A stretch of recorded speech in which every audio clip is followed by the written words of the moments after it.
Hello, I'm Ronnie Eldridge. Welcome to Eldridge and Company. The city's primary election is now less than a week away. I've asked one of my favorite guests, the ever-enthusiastic scholar of politics and government, Vincent Montalbano, to join me today to talk about this long, nervous, and unpredictable campaign. Welcome. Thank you for having me. So what do you think about this campaign?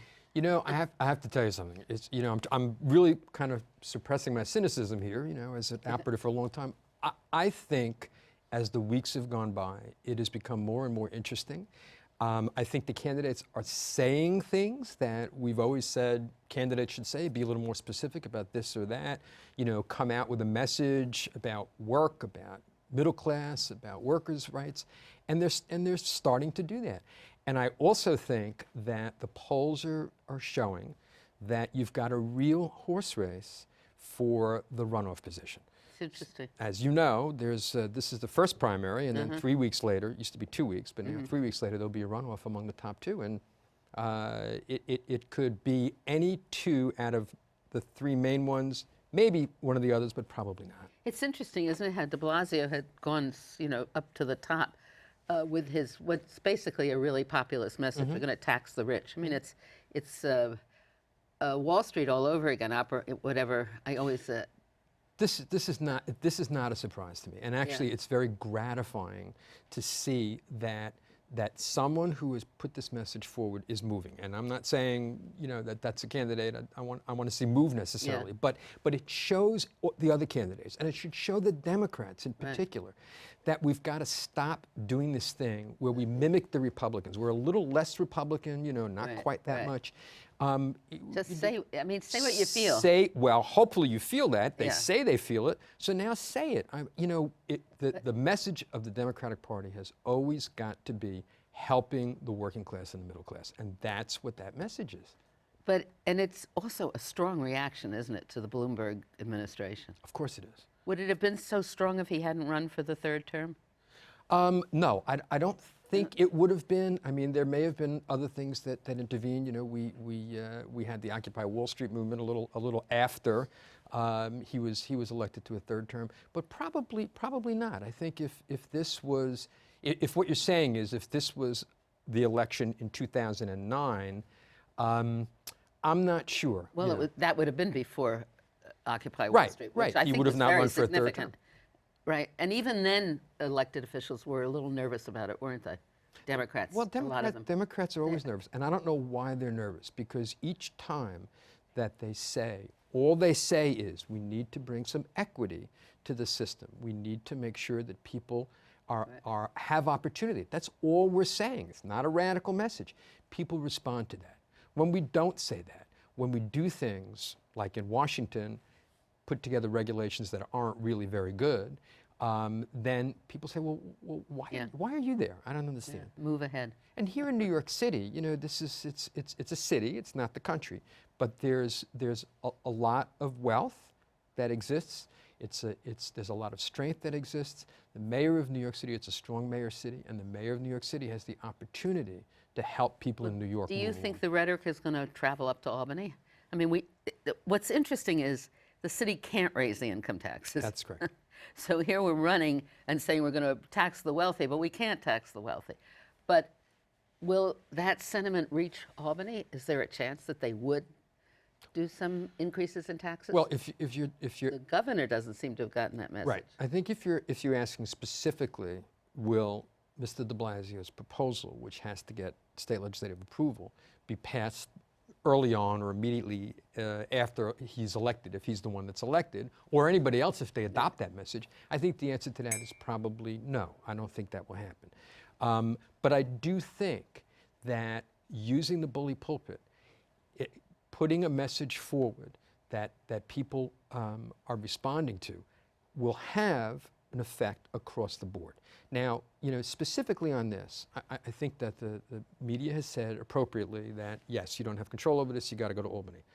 There is actually a sector of the city that does very well, the commercial real estate sector, where the city does have control over what their contribution to the city is. And we've talked before, when you and I have been together, about how San Francisco, for instance, used the real estate industry to fund childcare. All the candidates, all of them, are talking about early childhood education, which to me means childcare as well as kindergarten education. And we are having tremendous development in the city. It would be really interesting if a candidate adopted that as one of their ideas and proposals. The stock transfer tax that everybody always talks about as being something, that's from Albany. That's from Albany. But you know what the interesting thing is? Yeah. It still exists. Yeah. The stock transfer tax was not repealed. It just is not enforced. So it's not, the tax is not collected, and it's probably by some other law or amendment to the law, but the law itself was not repealed. So I don't quite understand why we don't use that, since, again, the stock market also does very well. It's a tremendously, ridiculously small tax, some fraction of a penny, but it could raise a couple of $100 million for the city. And again, it would show that our political leaders want to make sure that everybody pays their fair share. The one thing that's been missing is any discussion of the poor, and you didn't mention it when you said Democrats should be talking about it. What happens? Are there any poor people left in New York? There are. Well, there are, and I think a lot of the discussion of affordable housing is a discussion of the poor, because people really have a hard time affording living in this city. We talk about the poor indirectly when we say the middle class and the opportunity to become members of the middle class. So that's an indirect mention of the poor. But we've got so many problems with the poor. We do, but I think that we have a different perspective on who the poor are now than we did perhaps in the '60s when you and I were doing our organizing. It's not necessarily people who are out of work or people who are on public assistance, although that is the case as well. But it's the folks who work in the fast food industry who are beginning to gain some consciousness. It's workers who don't have union protections and who get exploited. It's immigrants who come here and really, if they're undocumented, have very little that they can do to protect themselves. And I think all the candidates, to their credit, really, I have to say that a lot of the candidates, all the candidates have been talking about these things in some way, shape, or form. Some have specific proposals, some just mention it in a context, but they are all talking about it. What happens when somebody gets elected is a different question, but we need to keep them talking about it. Right. We are acknowledging that extreme difference between the middle class and the upper class, whatever we call it. Absolutely we are. High earnings. So the election is on Tuesday, September 10th. And then if nobody gets more than 40% or more, you have to get 40%. That's correct. You then have a runoff of the two top. 3 weeks later, right? 3 weeks later. And that's never, how many times have we done that? Once before? No, I think it's been 2 times, maybe 3, but I'm not sure. I mean, the one that we all remember, which was the most famous one, was 1977, which was an election that Ed Koch won, but had in the primary Koch, Mario Cuomo, who went on to be governor, Bella Abzug, Herman Badillo. It was quite an election. I think there was there was a runoff that didn't become a runoff because Weiner decided he wasn't going to run in it or contest it or something like that. And I think there was one before that, but I'm not sure. The history brain is not working as well as I was just wondering if the leader always won. I don't think we have enough examples to say one way or the other. The only time it's really close is if they're really close in the number. If the numbers are really close. Well, that's true. But when you have a multiple candidate race like this, you don't know how the other voters are going to break. Whether they're going to stay away, whether they might break for the front runner. If they didn't vote for the front runner, they may go the other way. It also depends when it becomes a two-person race. It depends very much on organizing. And the 3 candidates who currently look the most likely to be in the runoff, all of them have some significant field resources, ground resources at their command, mostly labor unions, and each possess some subset of the major unions that do the best organizing. Which brings me to one of my favorite subjects, is each one has different labor unions, so they are not together. That's correct. The labor in New York City does not have common interests, or does it? If you're asking me, I think the labor movement in New York City and in the nation has common interests. Yeah. But it doesn't always work out that way. And for a variety of reasons, some of them are the fact that the trade union movement, as opposed to the industrial movement, really organizes trades, and so they have different contexts within which they exist. The building trades, the service workers who tend to be more lower income, uniform workers. Then there's the teachers and professionals. But should they make a strong attempt and earlier on in the process to see if they can come out united? This is one of your favorite topics. It is right? one of my favorite topics. What do you think should happen with all this campaign financing? Because it is costing so much money, even with this high return on a contribution. Right. Ronnie, I think I have said to you on a number of occasions, and I'm really out on a limb in terms of my colleagues who are lobbyists in this regard, but I do think it's important. We've got to break the link between money and politics. And really the only way to do that is to completely ban or prohibit any contribution, not allowing 250 or 1,000 or 50, nothing, zero, nothing at all from a lobbyist or a client who hires a lobbyist or somebody who does business with the entity, the city or state, to that level of government. Or has business in front of the city. Or has business in front of the city. Don't ban it completely. That cuts that link. Don't we have restrictions on members of an administration who go out to the private sector? Is that only in the federal government that you can't then work? No, we have them in the city too. But the revolving door is another problem, and it's a 2-year ban, and it's also very elastic. I really think that is something else we need to do, and it needs to be a very strict ban, 5 years, and at least. And it needs to be, again, doing any business with the government. Now, a lot of my colleagues say, well, but that's unfair. People should have a right to do this. Yes and no. My feeling about it is that government service, public service, really should be a vocation, not a career. If you're using it to build a portfolio, to go into the private sector, to make a lot of money, using your influence to influence the government, that's not right, at least not in the short term. 5 years or so, a lot of people that you used to know are not there anymore. Maybe that's a good cutoff. But right now, the time frame is too short and the restrictions are too elastic. The money is really incredible, but it's interesting also now that they all mention, oh, we don't want to, we've returned. There are candidates. There's a city council member and a candidate in the district next to mine who says, I return all real estate money. That's become a positive part of the plank. But it's interesting because they do talk about real estate money all the time, about the interest and everything, but it doesn't extend, you're right, it doesn't extend to other people having business, and they still do contribute to the real estate industry. They do, and the real estate industry is just one industry. I mean, they contribute a lot, but Wall Street does as well. Other kinds of corporations do. The unions do as well. And I've had this discussion with my colleagues. They don't agree with me. My contention to them is you have a resource that no one else has. It's called your members. And getting your members to vote the way you think they should by educating them to that is worth a lot more than any money you could put in, because you can't match super corporations or the real estate industry. You could put money in, and they do put money in, and they spend it as wisely as they can. But I think leveling the playing field here and in Washington, by the way, there was a troubling thing. We're also electing 35 new members. Are we electing 35? No. New members of the city council? I don't think it's 35, but there's quite a few. And there was a fund put together, wasn't there, to support candidates in the city council that are going to support what the funders or what the contributors wanted them to do? The real estate industry has one. One of them just went out of business. I think they closed down. Yeah, several of the labor unions have put together independent committees. Again, the Supreme Court allowed that.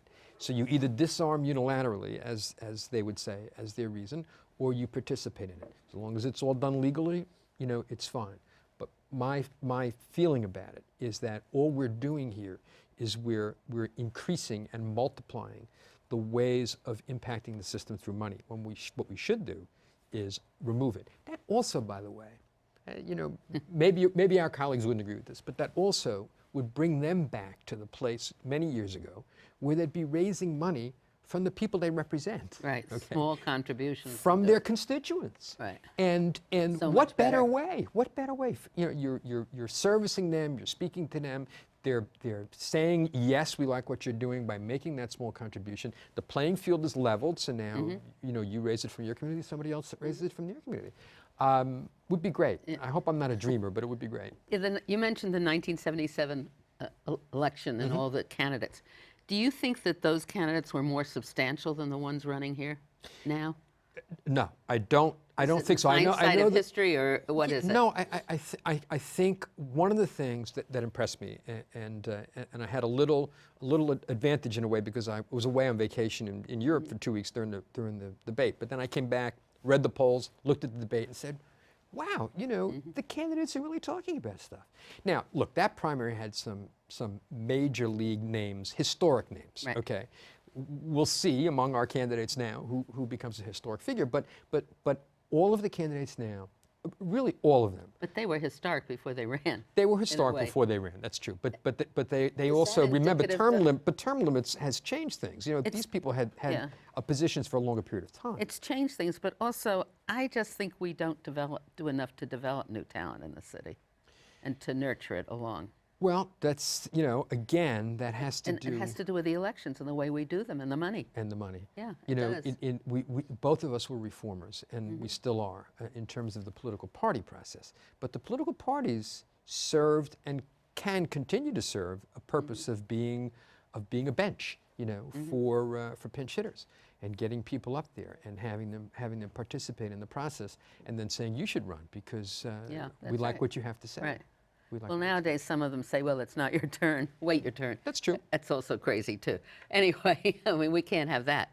I don't want to go back to that. I agree. system I'm either. not suggesting. We're also electing the public advocate, Right. which people are still complaining about as an office, which, as far as I remember, was really created by the Charter Commission because they didn't want to leave Andy Stein, who then was the president of the city council, without a job. Is that a good interpretation or not? It certainly is a fairly good interpretation. I know Paul O'Dwyer always used to want a public advocate. Right. But he was never in the mainstream of politics. I mean, he always had original ideas. But it's a funny office, right? It is a funny office, and it really depends on who occupies the office. The portfolio is very broad. Some people are saying now, well, you know, the 311 system is a replacement for the public advocate because the public advocate is supposed to service complaints.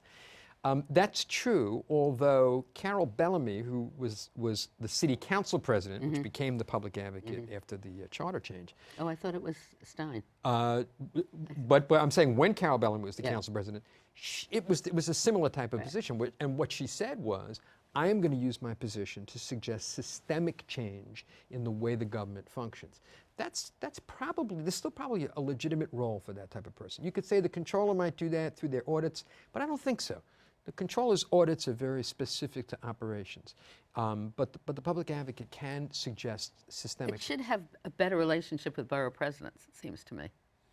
Well, look, if you're going to have borough presidents, I think that citywide officials and borough presidents should have some interaction. Right, because that's how you bring in all the information from the different districts. The borough presidents, from the community boards with the members of the council. I agree. Up and do that. So sometimes our government doesn't work the way we want it to work, right? Frequently. So we have a race for public advocate, a race for controller, and then we have all these races in the city council. Because of term limits, we have a large turnover. Yes. Do you have any ideas about what's happening in the city council? Have you paid it? I was really disappointed when I got the voter's guide and it only had the city council members from Manhattan. I really wanted to see what was happening in the rest of the city. Right. There are a lot of good candidates out there, and there's some very interesting races. I mean, the Vito Lopez race in Brooklyn. There's a young man, Antonio Reynoso, who actually works for Diana Reyna, who's term limited and leaving that position. But you know, everyone, not just because of the Vito Lopez situation, but because Antonio is a great young man. Everybody really likes him. That's the case actually in a number of districts around the city. You know, your borough, you say you got disappointed because they only saw what was in your borough, but your borough is pretty hot. Yeah, I mean, there's a lot of races on there. The west side is percolating again, like it has, you know, had many years ago. Absolutely. Look, I know you know that I was never a supporter of term limits, and I'm still not a supporter of term limits. I think that there's a way of turning people over if we reform other things. But we have term limits. That being said, okay, Some people who were good and could have continued to do good things are gone, but a lot of new good people are coming in, and so it's at least meeting its mission in that regard. One of the problems in this election is who's going to vote. Right. What do we have out of 8 million people? How many eligible people? Well, first of all, it's 8 million citizens. Yeah, I mean, there's it's less registered voters, right. and of course, there's less Democrats. Right. So it But it the comes down to, I subset- think, like 3 million somebody who could vote. And out Probably, of that, it's probably around that. right. And out of that, what do we have? We don't even hit a Well, million, I don't think, in a primary. We have not done that in a while. I mean, the highest Terrible. percentage races that we've had, like 77, for instance, and a few others, you know, might get up around the 25% of the registered Democrats, okay? So it is a small number of people who are choosing the major candidate. Although, having said that, you know, this used to be a city that elected Democrats pretty frequently. We've had a Republican mayor now for, what? A long time. 3 terms and 2 terms. 8 and 12, 20 years. So it's been a long time. Right. But it is a small percentage that actually will be making that And that's a decision. comment on the party. It's a comment on the party. A lot of people feel there's no need to enroll in a party. Right. I'm an independent. But you know, But they lose this vote. right. But we're you know we're all the media has the print media, for instance, and also the TV and radio media has something to do with this as well. I mean, if we keep projecting politics as a contest of personalities, people then drift away from it. If the reporting, which is done very well here in your station and on public television and public radio, but if it was on the commercial stations and in the papers, was done consistently every day in a way that highlighted issues. Right. And you know, the charts that the Times publishes now, they should publish on a weekly basis. The people do not get city news at all. No, they don't. And Albany what they News. get is And Albany is even harder because it's further away. But when they get, a lot of the times, not all the time, but a lot of the times, when they get news about politics, it's something sensational. It's a Vito Lopez problem. It's a Sheldon Silver problem. It's a this or that. And so that tends to corrode people's view of An what interest in politics, politics. of what it is. You know, but the candidates who are running, which is really what your question is, a lot of them, almost all of them, and maybe all of them, really come out of their community. They have, I think, a real reason and legitimacy to be running and to be elected. And there's multiple candidates in races all around the city. We haven't mentioned the Republican candidates for mayor. Is it a foregone conclusion that a Republican will not be elected this time? No, Do you think? not at all. Neither do I. Not at all. Right. And I think any of the Democrats who become the candidate who might think that is going to be in big trouble. I think that particularly Joe Lhota is a sleeper candidate, and I agree with you. people should definitely not take him for granted. He's a very articulate, He is, very experienced. and he on the other side, not of the issues that we espouse, but on the other side of those issues, he is very articulate and very pointed about things, and that's what people want to hear, and that's what the Democrats have got to learn. You know, we seem, at least in the primary, to be at a place where maybe our candidates will be doing that in the general election. In Washington, I don't know that I could say that. I was going to ask you about Washington. What are we going to do about Washington? Well, you know, I mean, I hate to use real superlative phrases, but we really have kind of an existential crisis going on here in terms of our own system. I mean, look, the filibuster remains, and it still clogs things up. We've got surveillance that is unheard of, unthinkable on everyone, basically. The money flowing into the system and what that forces our elected officials to do on a daily basis in terms of raising money is really very, very sad. We've got a big problem in The Washington. surveillance is scary and interesting, but it's not only the government. I mean, it's our use of the internet. That's true. It's so shocking to you. You go on the internet and you get up the ads that are relevant to what you've done on the internet. That's true. That's So exactly they know right. everything about us. Yes, they do. And how are we going to adapt to that system? Do you think our kids are going to be more aware of it, or are we just going to ignore it? I can only say I hope they'll be more aware of it. I think that everyone is certainly aware of the dangers of the official surveillance, of the public surveillance. But what you say about the internet, I mean, people just, we're so entwined in it now that we kind of figure, oh, well, it's not that big, but it is. And there should be some absolutely, there should be regulations on it. Right. It's really it's whole thing. So who does that? The FCC? I don't know. Have the internet is regulated? And It's a good sorry, question. I didn't mean to bring it into this interview because it's sort of about, but they also should be doing more about the cable and the delivery of television. I mean, I certainly think the United States government could figure out a way, along with other countries, of regulating the internet. Talk about populist attitudes in politics. What about populist attitudes on the air? I mean, the air belongs to the public, right? Yes, it does. And it gets more and more complicated as we go on. We've come to the end of this program, Vinnie Montalbano. I'm glad you're still enthusiastic, and I'm so pleased to hear that you're excited about this race. It's really good because we need that kind of stimulation, and we need that kind of optimism about our political system. Well, I appreciate you letting me speak. Thank you.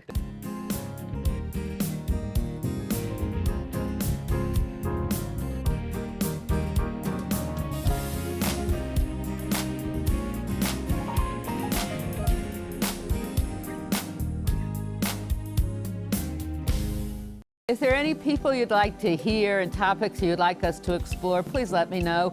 You can write to me at CUNY TV, 365 Fifth Avenue, New York, New York, 10016, or you can go to the website at cuny.tv and click on Contact Us. I look forward to hearing from you.